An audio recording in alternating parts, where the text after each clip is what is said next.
Un diagramme ombrothermique est un diagramme particulier qui représente les statistiques climatiques en un lieu précis. Ici est représenté le diagramme ombrothermique de Nancy. L'axe des abscisses représente les différents mois de l'année. Ensuite, on peut observer qu'il y a deux axes désordonnés. Dans un premier temps, vous avez sur la droite ici les températures moyennes, représentées par la courbe rouge. Et sur la gauche, vous avez l'axe désordonné qui représente les précipitations moyennes et qui seront représentées par des bâtons. Si on vous demande de trouver la température moyenne qui a eu lieu au mois de juillet, on va donc lire du côté droit et on va donc trouver que la température moyenne était de 20 degrés. De la même façon, si on veut trouver la précipitation moyenne qu'il y a lieu au mois de mars, on va se reporter sur l'axe de gauche. Attention toutefois, les axes désordonnés peuvent être inversés, comme ici sur le diagramme ombrothermique de Saint-Dié. Vous avez à droite l'axe des précipitations et sur la gauche l'axe des températures.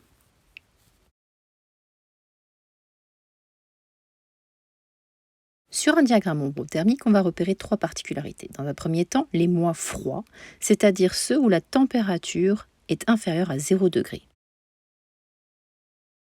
Sur le diagramme ombrothermique de la Bresse, vous pouvez constater ici qu'il y a 2 mois qui se situent sous la moyenne de 0 degré, janvier et février.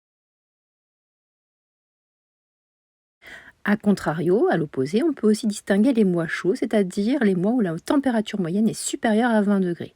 Sur le diagramme ombrothermique ici de Marseille, on peut tracer une limite à 20 degrés et on va constater qu'il y a 3 mois où la température moyenne est supérieure à 20 degrés.